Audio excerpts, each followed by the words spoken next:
If you treat every crisis that comes your way from your clients or your customers as the big C crises, you're really running your business like it's an emergency room. And that's not a healthy way to run your business. If you are in your email all day long, if you have constant notifications going from email and you stop what you're doing and you're jumping over and you're trying to address a question or a need that's come in from a client or customer, you're running your business like it's an emergency room.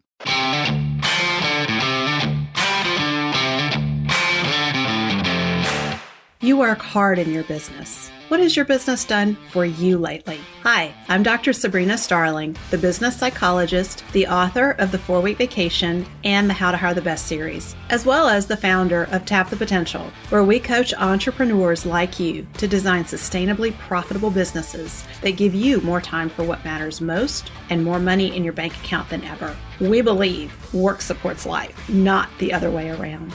Weekly on the Profit by Design podcast, our team brings you tips, tools, and strategies to support you in making intentionally profitable and sustainable decisions to live the lifestyle you desire. Are you on the hamster wheel, feeling like you're trying to be everything to everyone and coming up short everywhere? Boy, I know I've certainly had those feelings as an entrepreneur. And today on the podcast, we're going to dive into the mindset that is undermining us in that our self-limiting beliefs and how our personality styles can even contribute to the role strain that we experience as entrepreneurs. At Tap the Potential, we are all about work supports life, not the other way around. And one of the things that we are known for is helping you grow your business and have a business plan that supports your life plan. Most coaching companies will give you a business plan and it's all about growth and there's so much to be done and accomplish things that you want to accomplish in that business plan. And there's not enough attention being paid to life. So if that's the experience you've had in the past, I want to invite you to be sure to sign up for our upcoming Better Business, Better Life Jumpstart at tapthepotential.com/jumpstart, because we're going to be diving into how to create more vacation time for yourself in the coming years, but obviously this year, but also years ahead. Not just vacation where you take your laptop with you and you work while you're away. I'm talking about fully unplugged vacation that builds up over time so that eventually you can get to taking that fully unplugged 4-week vacation that I love sharing with entrepreneurs. And along the way, you're also going to learn how to free up 10 or more hours a week. And in the Jumpstart, I'm going to show you how you could be paying yourself at least $50,000 more this year, if not more. So you're definitely going to want to be a part of this workshop. This is where we preview what it's like to be a part of our Better Business, Better Life program at Tap the Potential. So if you're not signed up yet, what are you waiting for? Get signed up. Head on over to tapthepotential.com/jumpstart. So let's dive into today's topic. And that is that feeling of being on the hamster wheel. And in the last 2 episodes, I talked to you about how to make your time worth $10,000 as an entrepreneur. And those 2 episodes, if you haven't listened to them, you want to go back and check them out. It's episodes 288 and 289 on the podcast, because those episodes are all about the how to prioritize your time and how to think about your time and what you're doing in the business more strategically than you probably ever have before. And they're also really valuable episodes for helping your team to be more strategic in their use of time in the business. But what I'm highly aware of for myself and for so many business owners that I've worked with is that we can know all the how-to in the world, and there are still things that will get in our way as we try to implement. And so that's what today's episode is about, is, okay, you know how to do better now, and you're still not doing better. You're still not making your time worth $10,000 an hour. And one of the biggest issues that I hear is that feeling of just being spread so thin as an entrepreneur. And many of us have multiple roles in our lives that we play. Entrepreneur is one of them. I'm a wife, I'm a mother, I'm a friend, and I'm an entrepreneur. And those roles can really leave me feeling like, oh, I'm stretched all over the place. And at the same time, I also remember a time in my business where I had made some initial hires and I had team members who were helping for the first time ever with service delivery, delivering our coaching services. And I remember this feeling of, oh my goodness, I need to take care of our clients and make sure they're taken care of. And I also need to take care of these new team members, and they need my time and attention. They need the training, they need to grow. And there's just not enough of me to go around.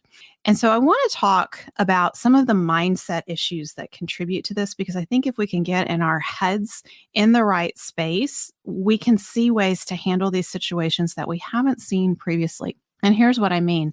A lot of times, as our businesses start to grow, we have to find new ways to show up and interact. For me, when my business started out, I was clear for myself that I was going to treat every client with the golden gloves. Like every client was going to get the best treatment from me, no matter how much they paid, no matter how much of my services they were utilizing. I was going to treat everyone the best, and they were all going to get the same treatment.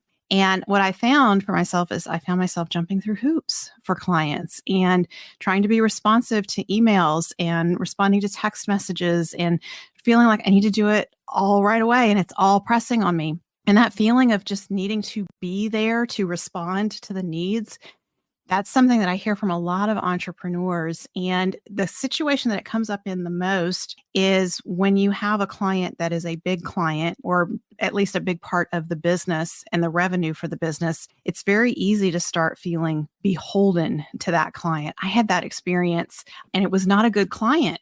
They were bringing in a lot of revenue, but they weren't really aligned with the sweet spot of the business, which was kind of odd.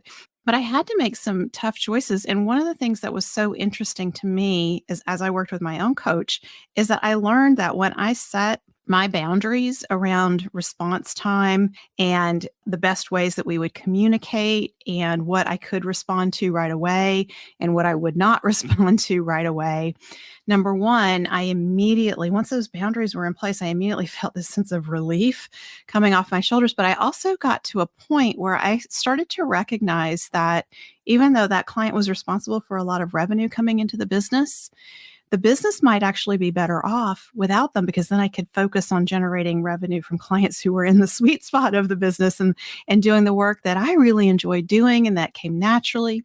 And so that was a huge aha and learning moment for me, is that I could set boundaries around my time. And this is what we teach our clients now in the Better Business, Better Life program, that we teach people how to treat us.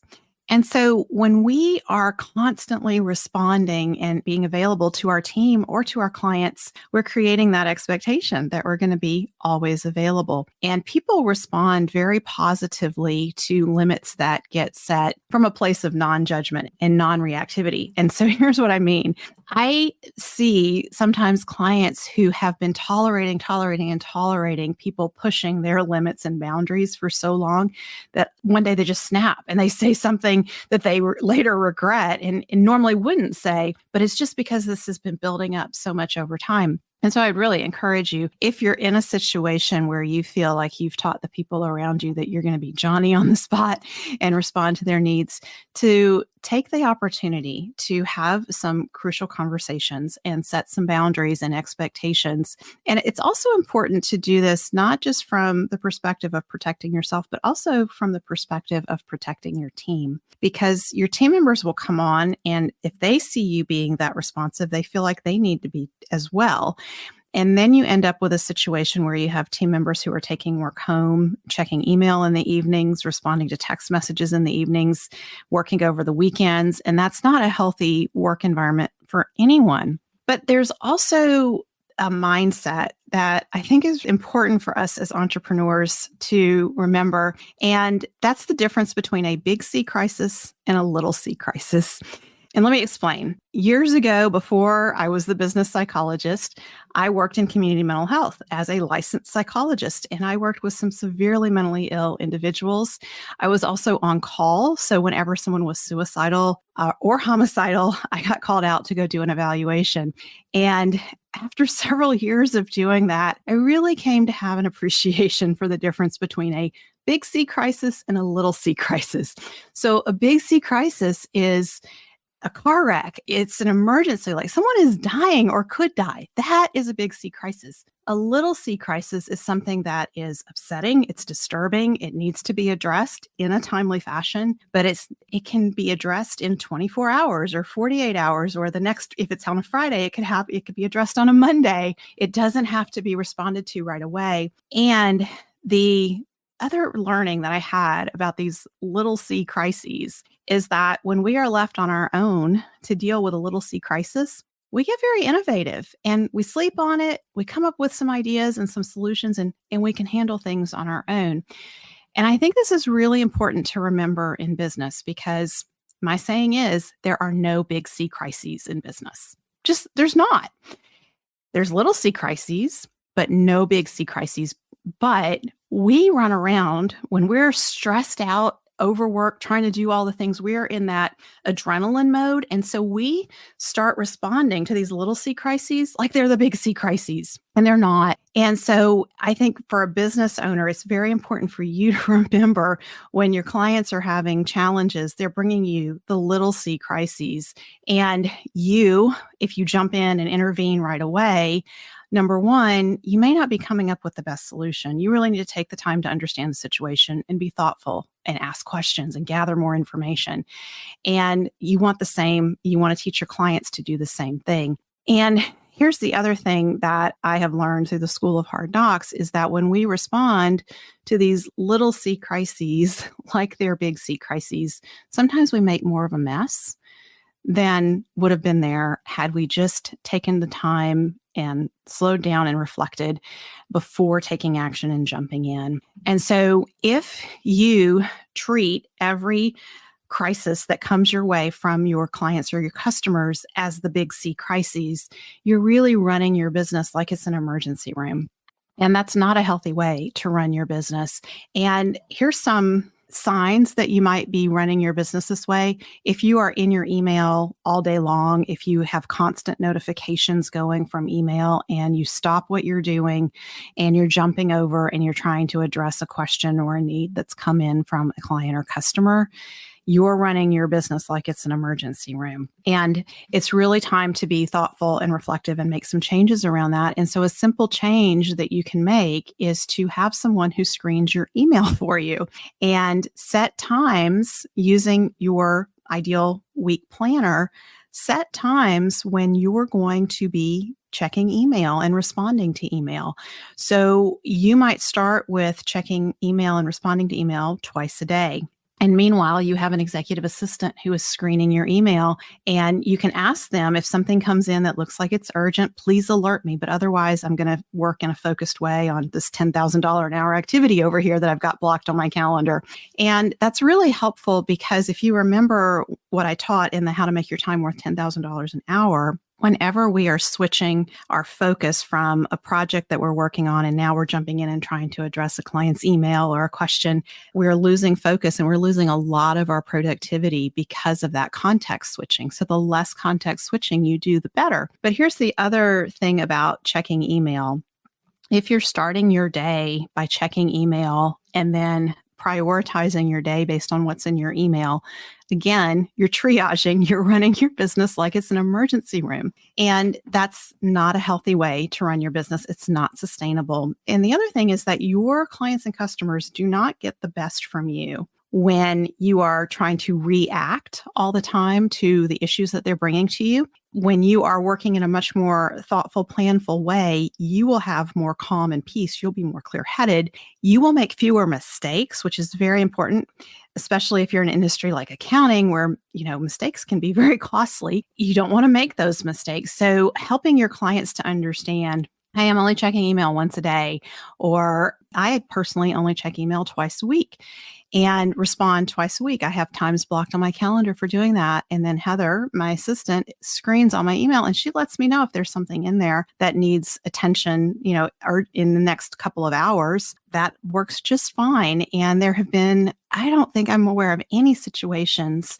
where there has been lost business or we have not taken care of a client's needs because of that. And so I would encourage you to put some parameters around how you're just dealing with incoming information through email or text messages so that you can work in a more peaceful way. So it's also important to take into account personality types and how this plays out based on different personality types. So at Tap the Potential, we have our clients taking the People Map assessment and using the People Map with their teams. And the People Map is a 4-quadrant personality assessment. It's 7 questions. It's 90% valid.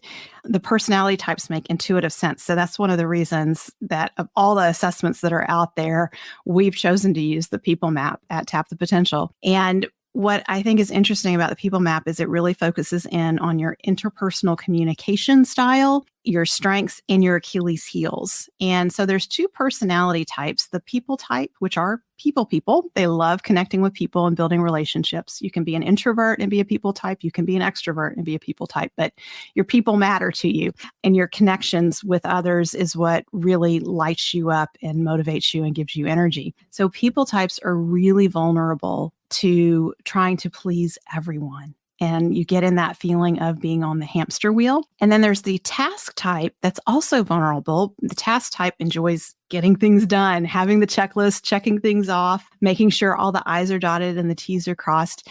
And the task type can also get very bogged down in taking care of others' needs and not putting enough attention to prioritizing and just feeling like I need to get in there and get the work done. And just for the satisfaction of getting the work done, even though it may not be the most valuable work getting done.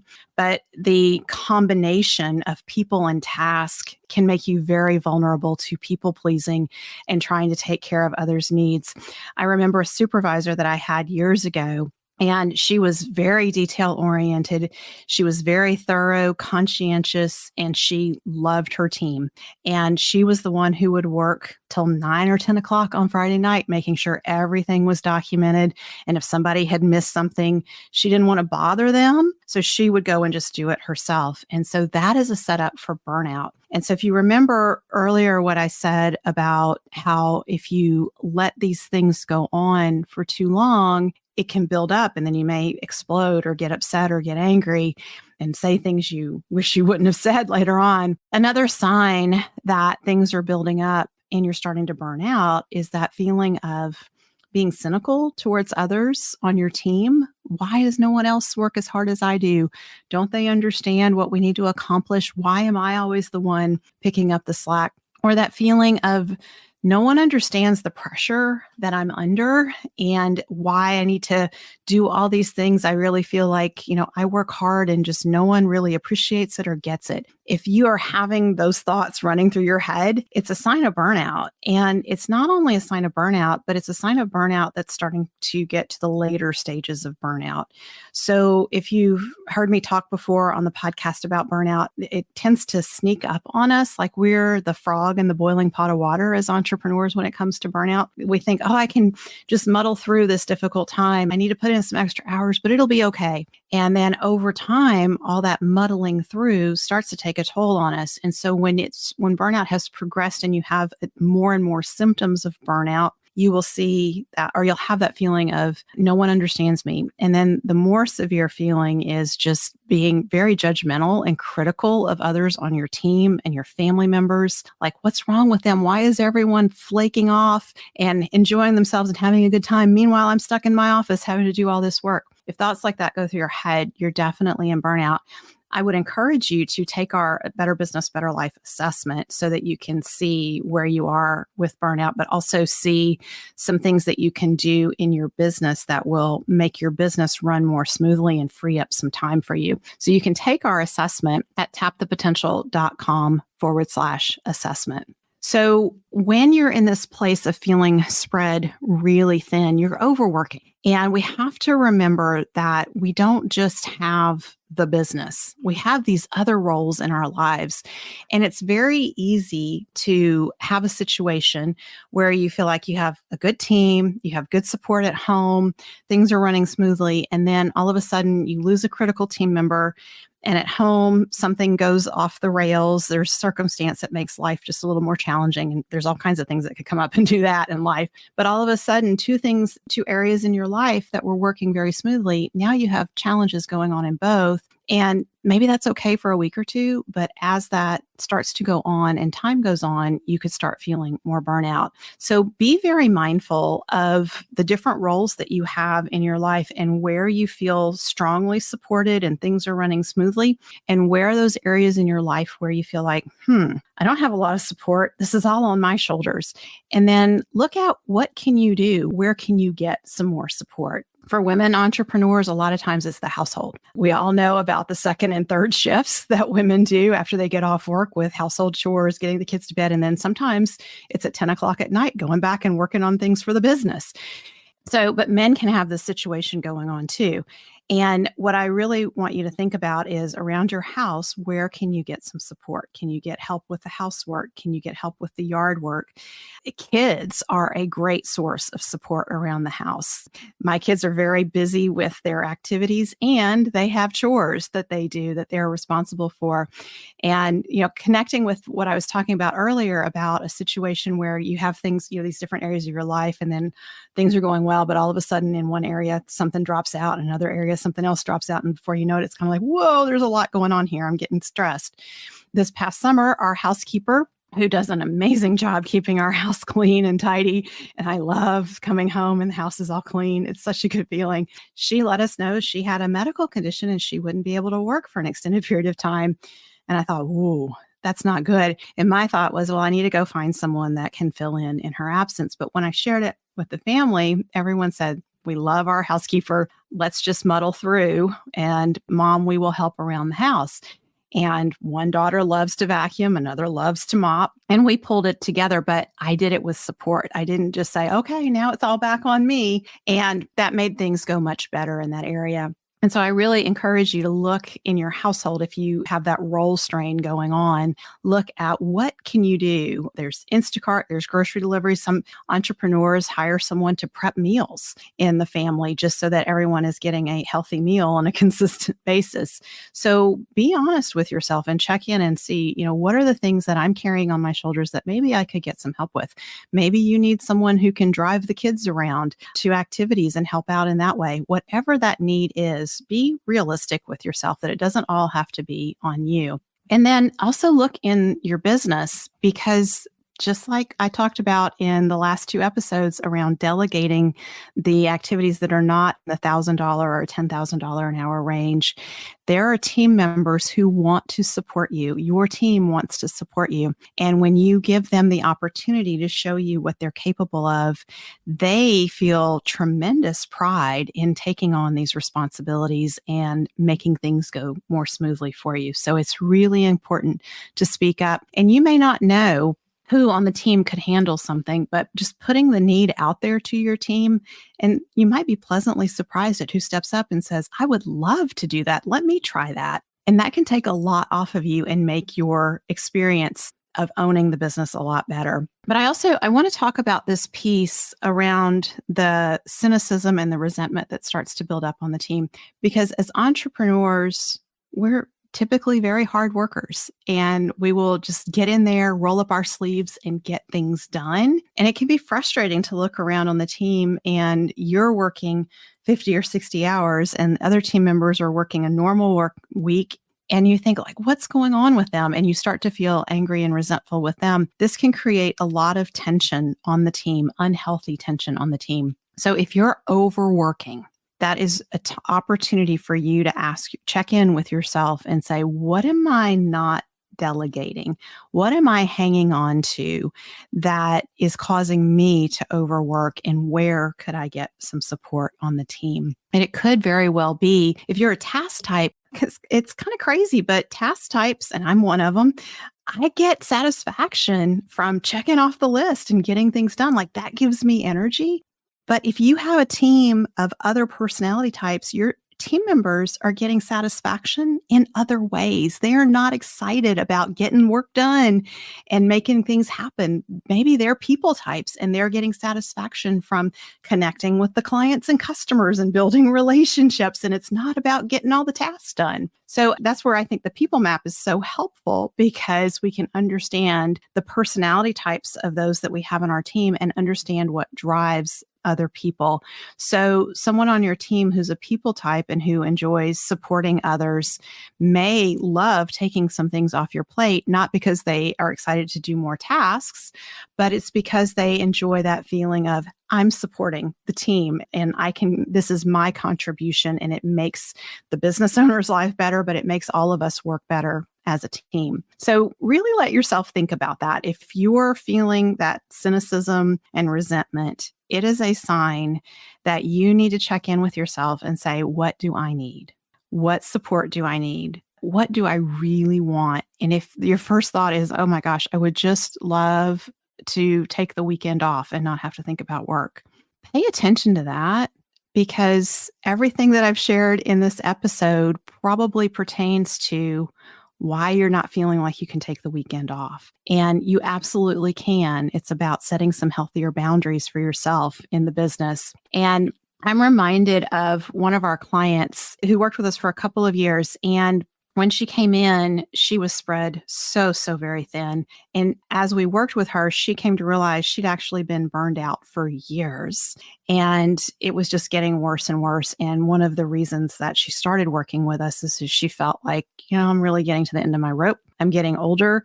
I can't sustain the energy level that I had 5 or 6 years ago.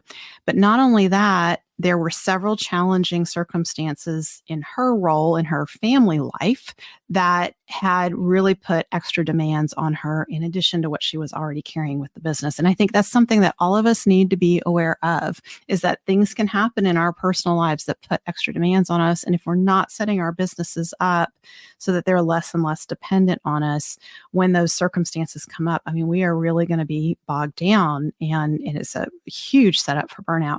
So in just 2 years' time, she was taking fully unplugged vacations, tending to projects that had been on the back burner at home for years, and really feeling like she was turning her home into a space she enjoyed being in, and creating a space to have creativity and connect with that side of her that she hadn't been able to connect with in years, but also just reconnecting with dreams. Because that's also what goes on the back burner when we are working so hard and spread so thin and feeling like we're on the hamster wheel. Is we forget to dream, and we forget why we're doing what we're doing. And so she started working less, and her team started taking on more responsibilities. And now they're at the point where they are learning to lead with key performance indicators in place, which means that she's able to be away for longer and longer periods of time as those team members become more solid in making decisions, strategic decisions in the business. Like, they've been through leadership boot camp at Tap the Potential, so they understand the business sweet spot. They understand what's expected in their role, and they're able to think more like a business owner and help support making those decisions. And what I want to share about this is that it didn't happen overnight. It's not like she started our Better Business, Better Life program and whoop, just in a month's time, life was better. This was an accumulation of those small steps forward, taken in a consistent direction that lead to big change over time. And so if you're in that place where you're working 60, 70 hours a week at work, and then you have other things that you're doing at home on top of that, and you can't even imagine being able to take a fully unplugged 2-day vacation, much less a week or 2 weeks off, I want you to remember you absolutely can. In the Better Business, Better Life Jumpstart that's going on, you can be taking those small steps forward that, when you take them in a consistent direction, lead to big change over time. And this is exactly what we're talking about in the Jumpstart. In the Better Business, Better Life Jumpstart, I take you through the Tap the Potential solution, which is the guaranteed path to designing your business to be sustainably profitable so that you have more time for what matters most and more money in your bank account than ever. And when you come through our Jumpstart, it's a small group experience, just like how Tap the Potential runs. Our Better Business, Better Life program is a small group coaching experience. And our clients repeatedly tell us they love that they get to be in a small group with other business owners and connect and hear each other's experiences, because that feeling of I'm not alone in this, other people are having these challenges too, is such a relief. And there's the relief of the individualized attention that you get from us at Tap the Potential. No one gets a cookie cutter approach in how we support them in designing their business to be sustainably profitable so they have more time for what matters most. When you come into our program, we're always coming from the place of let's find out what matters most to you and what are your hopes and dreams. What wins do you want to be celebrating a year from now? And then we create a customized action plan for you based on what those goals are. And that's where you really get that opportunity to connect with yourself again and figure out what matters most to you. So if that intrigues you, the best place to start is to join us in the Jumpstart and get a taste of what this is like. You can register at tapthepotential.com/jumpstart. So as we wrap up today, we've talked about that feeling of being on the hamster wheel. We've talked about what mindset and self-limiting beliefs get in and cause us to feel like we're spread really thin and we're trying to take care of everyone, but we come up short everywhere. And that feeling of it just keeps perpetuating. I hope what I shared with you today has given you some insight into why it's happening and maybe even how your personality might be playing into it, but also some ideas for how you can start to take those small steps forward and make some changes so that your business is not running your life. So thank you for being here with me today. Don't forget, if you're not subscribed to the Profit by Design podcast, subscribe on whatever platform you enjoy listening to podcasts on so that you never miss an episode. Bye for now.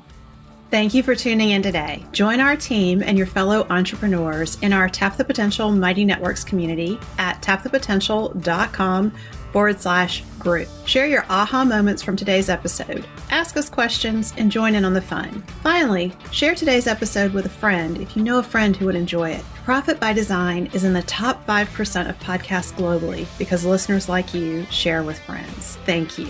This is real life business. Keep your chin up, keep moving forward. You got this.